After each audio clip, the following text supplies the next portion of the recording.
एक धोखा है। हिंदू कोई धर्म नहीं, ये लोगों के जीवन जीने की एक शैली है। हिंदू धर्म नाम का कोई धर्म नहीं है, बल्कि लोगों के जीवन जीने की एक कला। माननीय मोदी ने भी कहा हिंदू धर्म नहीं है। जिसे हम हिंदू धर्म कहते हैं वो कुछ लोगों के लिए धंधा है। सन 1931 की जाति जनगणना के आधार पर मात्र 3.5% ब्राह्मण है, 3% क्षत्रिय है, 1.5% है, तो 8% लोग अपने बलबूते पर सरकार नहीं बना सकते हैं। उन्होंने हमारी बहुजन समाज की ताकत को तोड़कर हिंदू के नाम पर टक्कर के बहका करके अपना उल्लू सीधा करने का काम किया। यानी वोट देने के लिए हम हिंदू, वोट के लिए अनुसूचित जाति, अनुसूचित जनजाति और पिछड़े वर्ग का व्यक्ति हिंदू, लेकिन सत्ता में बैठने के बाद हम हिंदू नहीं रह जाते। अगर सत्ता में बैठने के बाद भी ये हमें हिंदू मानते तो अनुसूचित जाति के आरक्षण को खत्म नहीं करते, अनुसूचित जनजाति के आरक्षण को खत्म नहीं करते, पिछड़े वर्गों के आरक्षण को खत्म नहीं करते। इसका मतलब है हिंदू एक धोखा है। और वैसे भी 1995 में माननीय सर्वोच्च न्यायालय ने अपने आदेश में कहा था हिंदू कोई धर्म नहीं, ये लोगों के जीवन जीने की एक शैली है। यही नहीं, जो सबसे बड़े धर्म के ठेकेदार बनते हैं, आरएसएस के प्रमुख मोहन भागवत जी ने भी कहा है, एक नहीं 2 बार कहा हिंदू धर्म नाम का कोई धर्म नहीं है, बल्कि लोगों के जीवन जीने की एक कला।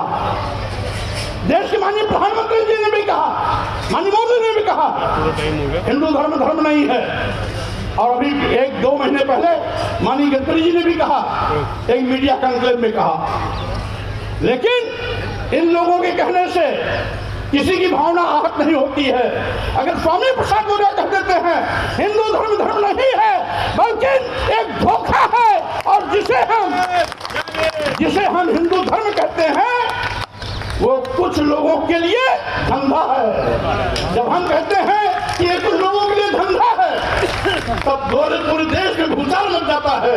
लेकिन वही चीज अगर मोहन भागवत जी कहते हैं, माननीय प्रधानमंत्री नरेंद्र मोदी जी कहते हैं, माननीय गडकरी जी कहते हैं, तो किसी की भी भावना आहत नहीं होती।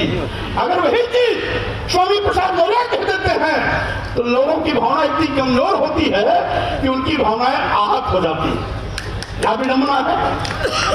माननीय सर्वोच्च न्यायालय ने 1995 में कहा तो किसी भी धर्माचार्य ने कोई टिप्पणी नहीं की, लेकिन अगर वही चीज स्वामी प्रसाद मौर्य के मुंह से निकल जाती है तो पूरे देश में एफआईआर की झड़ी लग जाती है।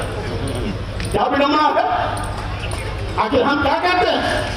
हम तो वही कहते हैं जो भारतीय संविधान कहता है। अनुच्छेद 14 में सबका स्पष्ट है कि धर्म, वर्ण, जाति, लिंग, जन्म स्थान के आधार पर किसी के साथ कोई भेदभाव नहीं किया जा सकता। अगर भेदभाव नहीं किया जा सकता तो सत्ता में बैठे हुए लोग आज खुला हमारे साथ सत्ता व्यवहार क्यों कर रहे हैं? भारतीय संविधान द्वारा दिया गया अधिकार छीनने का पाप क्यों कर रहे हैं? आरक्षण खत्म क्यों कर रहे हैं?